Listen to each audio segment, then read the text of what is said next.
இடைத்தேர்தலுக்கு காரணமான துரோகிகள் டெபாசிட் இழக்க வேண்டும். பூந்தமல்லி தேர்தல் பிரச்சாரத்தில் முதலமைச்சர் எடப்பாடி பழனிசாமி ஆவேசம். புதுச்சேரியில் மக்கள் தேவைகளை காங்கிரஸ் நிறைவேற்றவில்லை என ஓபிஎஸ் குற்றச்சாட்டு. மாநில அந்தஸ்து பெற்றுத்தர மத்திய அரசை வலியுறுத்துவோம் என உறுதி.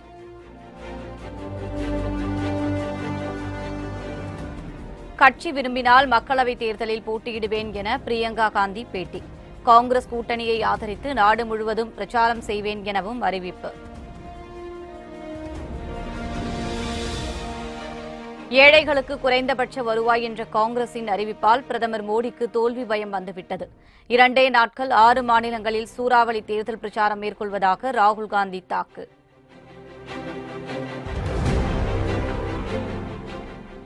மிஷன் சக்தி வெற்றி என்ற மோடியின் அறிவிப்பு தேர்தல் விதிமுறை மீறலா? ஆய்வு செய்ய விசாரணை குழு அமைத்து தேர்தல் ஆணையம் உத்தரவு.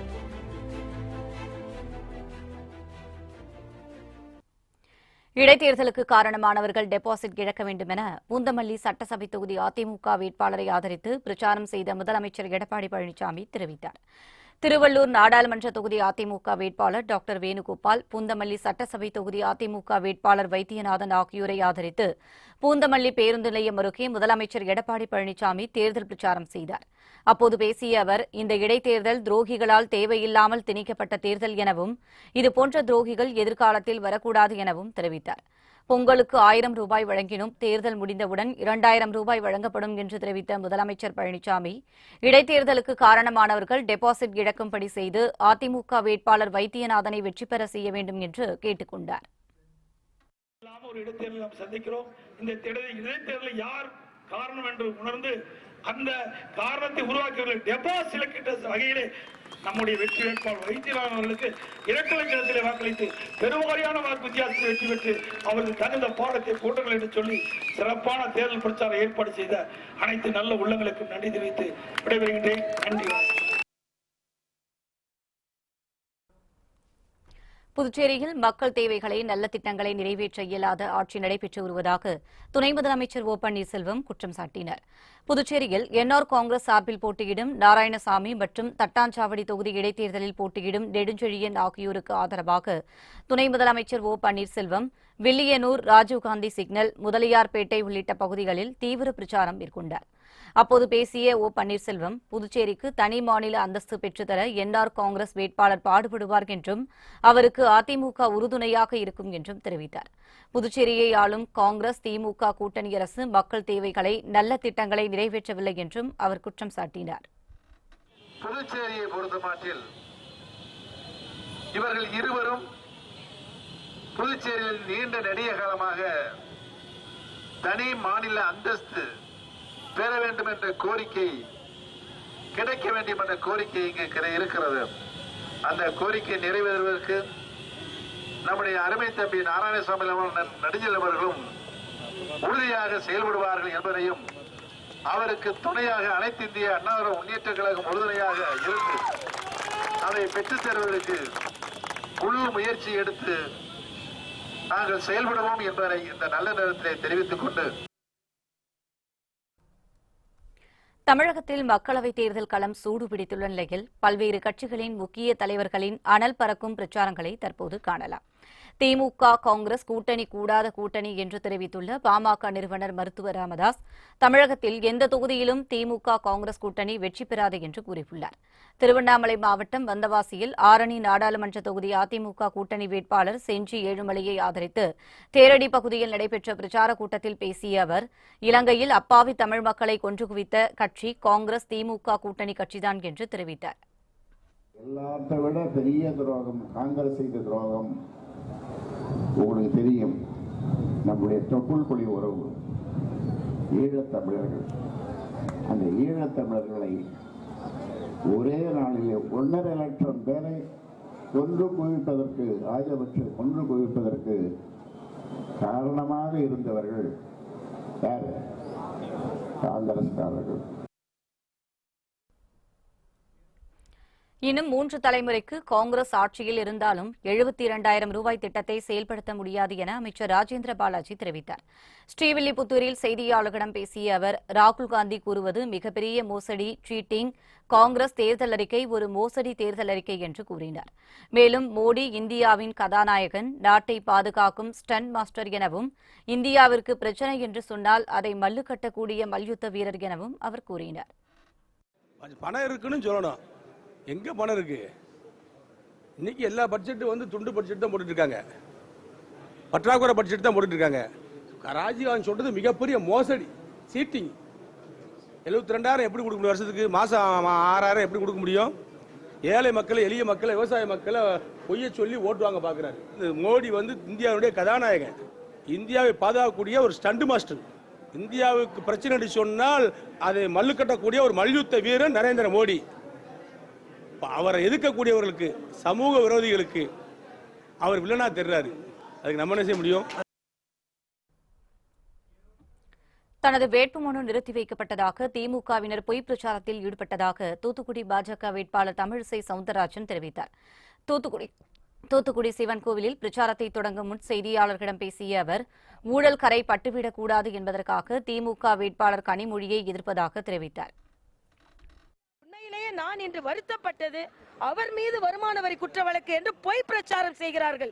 என்னை பொறுத்தமட்டில் ஊழல் என்ற படிவம், கரை இந்த தூத்துக்குடி மேல் பட்டுவிடக் கூடாது என்பதற்காகத்தான் நான் கனிமொழியாய் எதிர்க்கிறேன் என்பதும், திகார் சிறை எந்த பக்கத்தில் இருக்கிறது, எந்த பகுதியில் இருக்கிறது என்று எனக்கு தெரியாது.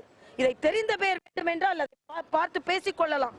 ஆனால் இன்று ஒரு தூய்மையான ஒரு தூத்துக்குடி, வளர்ச்சியான தூத்துக்குடி, ஒரு நேர்மையான தூத்துக்குடியின் பாராளுமன்ற உறுப்பினர், மக்களால் அணுகக்கூடியவர், அப்படிப்பட்டவராக நான் இருக்க வேண்டும் என்று நான் நினைக்கிறேன்.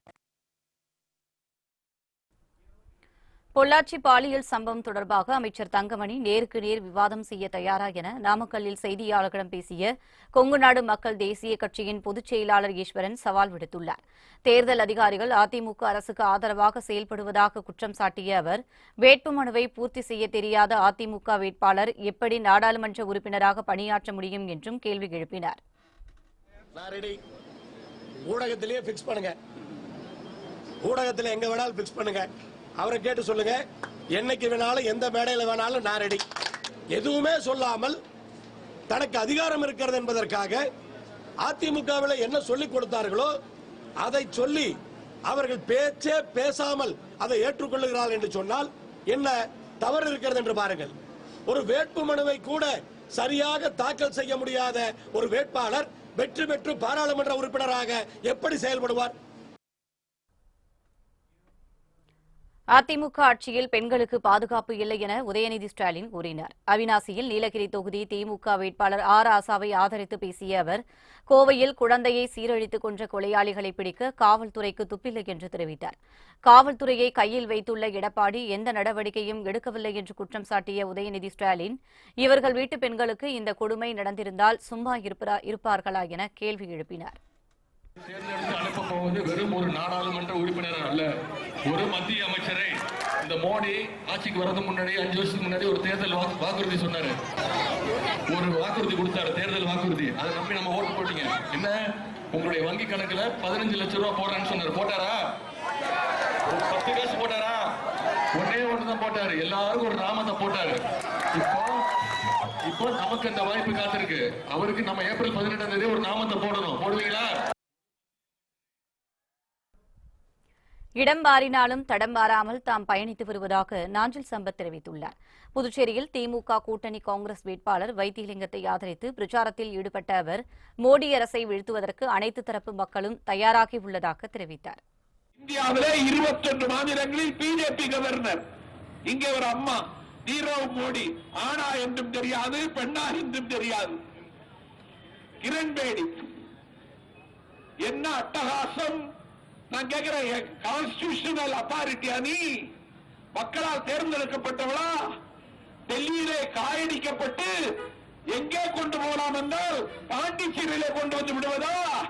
மக்களால் தேர்ந்தெடுக்கப்பட்ட ஒரு கொற்ற தவிசுக்கு அண்ணன் நாராயணசாமியுடைய அரசாங்கத்திற்கு எவ்வளவு குறைத்தலை கொடுப்பதா?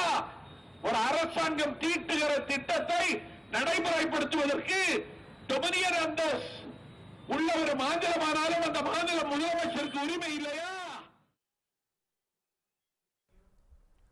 தேர்தலில் போட்டியிடுவது தொடர்பாக முடிவு எடுக்கப்படவில்லை என்றும் கட்சி தலைமை விரும்பினால் போட்டியிடுவேன் என பிரியங்கா காந்தி கூறியுள்ளார்.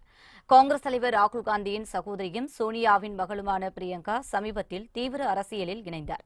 அவருக்கு கட்சியின் பொதுச் செயலாளர் பதவியும் உத்தரப்பிரதேசத்தின் கிழக்கு பகுதி பொறுப்பாளர் பதவியும் அளிக்கப்பட்டுள்ளது. இதனையடுத்து உத்தரப்பிரதேசத்தில் தீவிர பிரச்சார பணிகளை தொடங்கியுள்ள அவர் சமீபத்தில் கங்கை நதியில் 3 நாட்கள் படகு யாத்திரை மேற்கொண்டு கரையோர மக்களிடம் ஆதரவு திரட்டினார். அமேதி தொகுதியில் நேற்று பிரியங்கா காந்தி பிரச்சாரம் செய்தார். அப்போது செய்தியாளர்களிடம் பேசிய அவர் தேர்தலில் போட்டியிடுவது தொடர்பாக முடிவு எடுக்கப்படவில்லை, கட்சி விரும்பினால் போட்டியிடுவேன் என்று தெரிவித்தார். மேலும் கட்சி உத்தரவிட்டால் நாடு முழுவதும் பிரச்சாரம் செய்யப்போவதாகவும் பிரியங்கா காந்தி கூறினார்.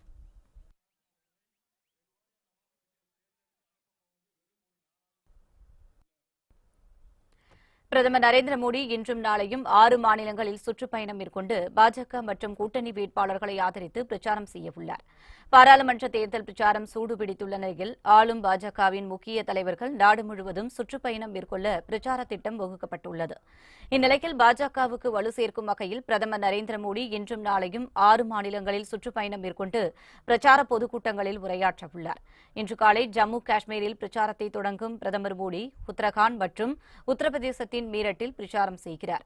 நாளை ஒடிசாவின் கோராபுத், தெலுங்கானாவின் மெஹபூப் நகர், ஆந்திராவின் கர்னூல் ஆகிய இடங்களில் நடைபெறும் பிரம்மாண்ட பிரச்சார கூட்டங்களில் பிரதமர் மோடி உரையாற்றவுள்ளதாக கட்சி வட்டாரங்கள் தெரிவிக்கின்றன.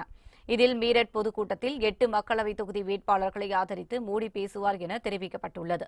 இந்த தொகுதிகளில் ஏப்ரல் 11ஆம் தேதி தேர்தல் நடைபெறுவது குறிப்பிடத்தக்கது.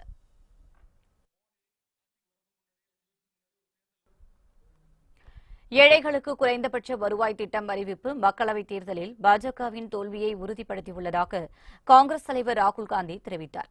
காங்கிரஸ் கட்சியின் தேசிய பிற்படுத்தப்பட்ட பிரிவு தேசிய மாநாட்டில் பங்கேற்று பேசிய ராகுல் காந்தி மக்களின் வங்கிக் கணக்கில் 15 லட்சம் ரூபாய் செலுத்தப்படும் என பொய் வாக்குறுதிகளை அறிவித்து பாஜக ஆட்சியில் பல லட்சம் கோடி ரூபாய் கார்ப்பரேட் கம்பெனிகளுக்கு வழங்கப்பட்டதாக கூறினார்.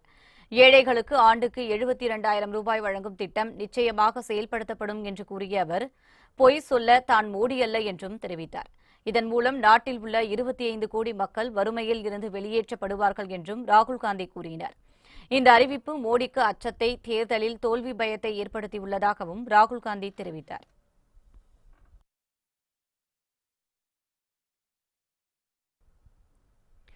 மிஷன் சக்தி வெற்றி என்ற பிரதமர் மோடியின் உரை தேர்தல் விதிமீறல் உள்ளதா என்பது குறித்து விசாரிக்க விசாரணை குழு அமைக்க தேர்தல் ஆணையம் உத்தரவிட்டுள்ளது. செயற்கைக்கோளை சுட்டு வீழ்த்தும் சோதனையை இந்தியா வெற்றிகரமாக நிகழ்த்தியிருப்பதை பிரதமர் மோடி அறிவித்தார். இதனையடுத்து தேர்தல் நேரத்தில் விஞ்ஞானிகளின் சாதனைகளை வைத்து பிரதமர் மோடி ஆதாயம் தேடக்கூடாது என்று எதிர்க்கட்சிகள் கருத்து தெரிவித்துள்ளன. பிரதமர் மோடி அறிவித்தது தேர்தல் விதிமீறல் என்று சில எதிர்க்கட்சிகள் குற்றம் சாட்டியுள்ளன. குறிப்பாக இந்த விவகாரம் தொடர்பாக தேர்தல் ஆணையத்திடம் புகார் தெரிவிப்போம் என திரிணாமுல் காங்கிரஸ் கூறியுள்ளது. இது தொடர்பாக மார்க்சிஸ்ட் கட்சியின் தேசிய செயலாளர் சீதாராம் யெச்சூரி தேர்தல் ஆணையத்தில் புகார் செய்துள்ளார். இதனையடுத்து பாதுகாப்பு தொடர்பான இவ்விவகாரம் தேர்தல் நடத்தை விதிகளுக்குள் வராது என பாஜக தரப்பில் தெரிவிக்கப்பட்டுள்ளது. இந்த நிலையில் பிரதமர் மோடியின் இந்த அறிவிப்பு தேர்தல் விதிமுறையை மீறியதா என்பதை ஆய்வு செய்து உடனடியாக அறிக்கை தாக்கல் செய்ய அதிகாரிகள் கொண்ட ஒரு விசாரணை குழுவை அமைத்து தேர்தல் ஆணையம் உத்தரவிட்டுள்ளது. அருப்புக்கோட்டையில் கல்லூரி மாணவிகளை தவறான பாதைக்கு அழைத்த வழக்கில் கைதாகி ஜாமீனில் வெளிவந்த பேராசிரியை நிர்மலா தேவி உட்பட 3 பேர் முதன்முறையாக நீதிமன்றத்தில் ஆஜராக்கினர். விருதுநகர் மாவட்டம் அருப்புக்கோட்டையில் தனியார் கல்லூரி மாணவிகளை தவறான பாதைக்கு அழைத்த விவகாரத்தில் பேராசிரியை நிர்மலா தேவி, முருகன், ஆராய்ச்சி மாணவர் கருப்புசாமி ஆகியோர் கைது செய்யப்பட்டனர். இந்த வழக்கில் 11 மாதங்கள் சிறையில் அடைக்கப்பட்ட நிர்மலா தேவி சமீபத்தில் ஜாமீனில் வெளிவந்தார். இந்நிலையில் 3 பேரும் முதன்முறையாக ஸ்ரீவில்லிபுத்தூர் மகிழா நீதிமன்றத்தில் ஆஜராக்கினர். வழக்கை விசாரித்த நீதிபதி ஏப்ரல் 22ஆம் தேதி நிர்மலா தேவி உட்பட 3 பேரும் மீண்டும் ஆஜராக வேண்டும் என உத்தரவிட்டார்.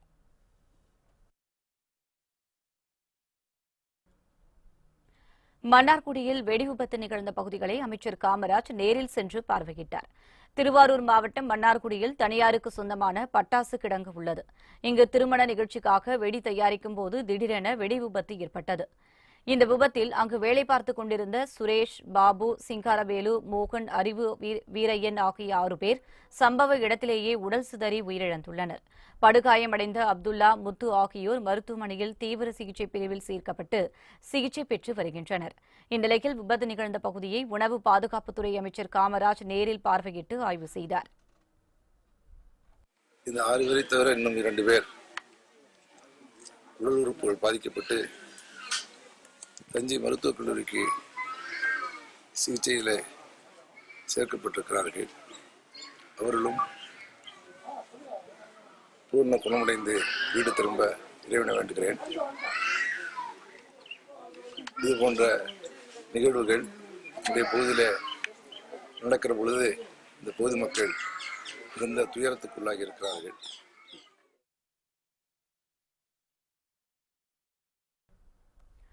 உடல்நலக்குறைவு காரணமாக பிரபல திரைப்பட இயக்குநர் மகேந்திரன் சென்னை அப்பல்லோ மருத்துவமனையில் அனுமதிக்கப்பட்டுள்ளார். தமிழ் திரைப்படத்துறைக்கு பெருமை சேர்த்த இயக்குநர்களில் குறிப்பிடத்தக்க ஒருவரான அவர் உதிரிப்பூக்கள், முள்ளும் மலரும் உள்ளிட்ட திரைப்படங்களை இயக்கியுள்ளார். மேலும் திரைப்படத்தில் விஜய்க்கு வில்லனாகவும் மகேந்திரன் நடித்துள்ளார். இந்நிலையில் கடந்த சில ஆண்டுகளாக சிறுநீரக பிரச்சினையால் அவதிப்பட்டு வந்த அவர் அதற்காக டயாலிசிஸ் சிகிச்சை மேற்கொண்டு வந்தார். இந்த சூழலில் மகேந்திரனின் உடல்நிலை மிகவும் மோசமானதை அடுத்து சென்னை கிரீம்ஸ் சாலையில் உள்ள அப்பல்லோ மருத்துவமனையில் அவர் அனுமதிக்கப்பட்டார். அங்கு தீவிர சிகிச்சை பிரிவில் மகேந்திரனுக்கு செயற்கை சுவாசம் அளிக்கப்பட்டு வருவதாக தகவல்கள் தெரிவிக்கின்றன. மத்தியில் பாஜக ஆட்சிக்கு வந்ததும் தமிழகத்திற்கு தேவையான திட்டங்களை உரிமையோடு கேட்டுப் பெறவுள்ளதாக தேமுதிக பொருளாளர் பிரேமலதா விஜயகாந்த் தெரிவித்தார்.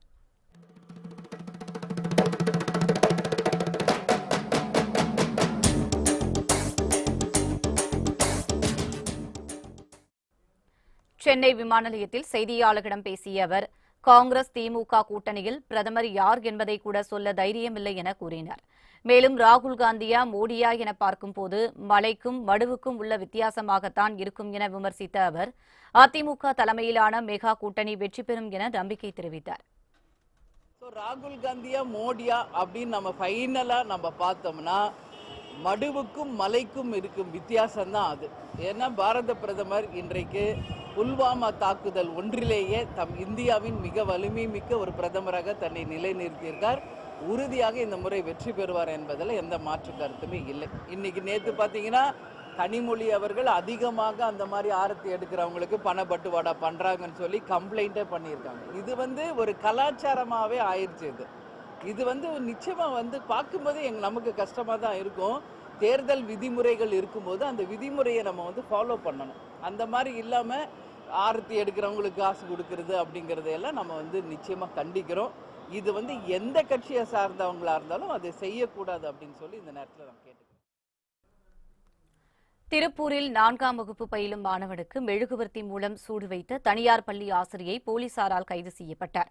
திருப்பூர் மாவட்டம் பாப்பநாயக்கன் பாளையத்தில் உள்ள தனியார் பள்ளியில் மனோகரன் என்பவருடைய மகன் 4ஆம் வகுப்பு படித்து வருகிறார்.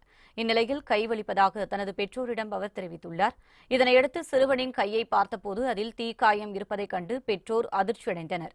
சிறுவனிடம் விசாரித்தபோது வீட்டு பாடத்தினை மாற்றி செய்ததால் மெழுகுவர்த்தி மூலம் ஆசிரியை சூடு வைத்ததாக தெரிவித்தார்.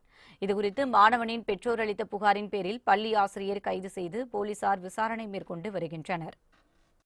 நான் படிக்கிற கிளாஸ் 4th ஸ்டாண்டர்ட். நான் ஹோம்ஒர்க் மாற்றி எழுதிட்டு போனதுக்காக ஒரு ஆள் கண்ணை பற்றிக்கிட்டாங்க, ஒரு ஆள் கையை பிடிச்சி இழுத்துக்கிட்டாங்க. மிஸ்ஸு மெழுகுவத்தி பொருத்தி வச்சு சூடு வச்சுட்டாங்க. திருவள்ளூர் அருகே சுற்றுச்சூழல் பாதிப்பை ஏற்படுத்தும் தொழிற்சாலை மீண்டும் திறப்பதற்கு எதிர்ப்பு தெரிவித்து அப்பகுதி மக்கள் வீடுகளில் கருப்பு கொடி கட்டி தேர்தல் புறக்கணிப்பை அறிவித்துள்ளனர். திருவள்ளூர் மாவட்டம் கும்மிடிப்பூண்டி அருகே நாகராஜ கண்டிகை பகுதியில் இயங்கி வந்த இரும்பு உருக்காலை சுற்றுச்சூழல் பாதிப்பு காரணமாக மூடப்பட்டது. இந்நிலையில் மூடப்பட்ட ஆலை மீண்டும் திறக்கப்பட்டதை அடுத்து ஆத்திரமடைந்த அப்பகுதி மக்கள் தேர்தலை புறக்கணிக்கப் போவதாக கூறி வீடுகளில் கருப்பு கொடி கட்டி போராட்டத்தில் ஈடுபட்டு வருகின்றனர். உரிய தீர்வு கிடைக்கும் வரை போராட்டங்கள் தொடரும் எனவும் அப்பகுதி மக்கள் அறிவித்துள்ளனர். பாக் ஜலசந்தி கடல் வழியாக 30 கிலோமீட்டர் தூரத்தை நீந்தி கடக்கும் முயற்சியில் 10 வயது சிறுவன் ஜெய் ஜஷ்வந்த் ஈடுபட்டுள்ளார். தேனி மாவட்டத்தைச் சேர்ந்த நீச்சல் வீரர் ஜெய் ஜஷ்வந்த் 10 வயதான ஜஸ்வந்த் 4ஆம் வகுப்பு படித்து வருகிறார். நீச்சல் பயிற்சி பெற்ற இவர் கடந்த 2017ஆம் ஆண்டு 81 நிமிடம் தொடர்ந்து நீந்தி உலக சாதனையை நிகழ்த்தியுள்ளார். இந்நிலையில் இலங்கை நாட்டின் தலைமன்னார் பகுதியில் இருந்து இந்திய எல்லையான தனுஷ்கோடி அரிச்சல் முனை வரை பாக் ஜலசந்தி கடல் வழியாக 30 கிலோமீட்டர் தூரத்தை நீந்தி கடக்கும் முயற்சியில் ஈடுபட்டுள்ளார். இதற்கென ராமேஸ்வரம் துறைமுகத்தில் இருந்து பல்வேறு துறையினரால் தீவிர சோதனை செய்த பின் ஜெய் ஜஸ்வந்த் படகில் புறப்பட்டார். குற்றாலீஸ்வரனை விட குறைந்த நேரத்தில் இலக்கை சென்று சேர ஜெய் ஜஸ்வந்த் தீவிர பயிற்சி பெற்றுள்ளதாக அவரது பயிற்சியாளர் தெரிவித்தார். சிறுவன் ஜஸ்வந்தை பெற்றோர் மற்றும் உறவினர் வாழ்த்தி அனுப்பி வைத்தனர்.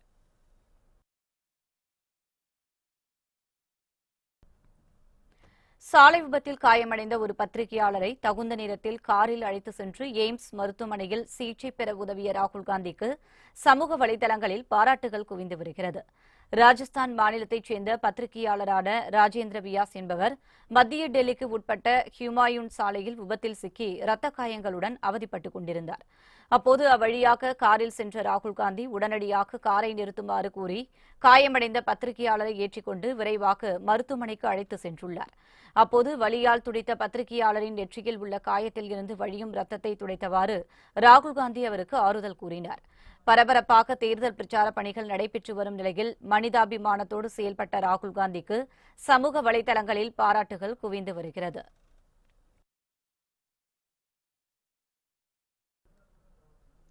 மத்திய பாதுகாப்புத்துறை அமைச்சர் நிர்மலா சீதாராமன் பெயரால் 2 கோடி ரூபாய் மோசடி செய்துள்ளதாக பாஜக தேசிய செயலர் முரளிதர ராவ் மீது வழக்கு பதிவு செய்யப்பட்டுள்ளது.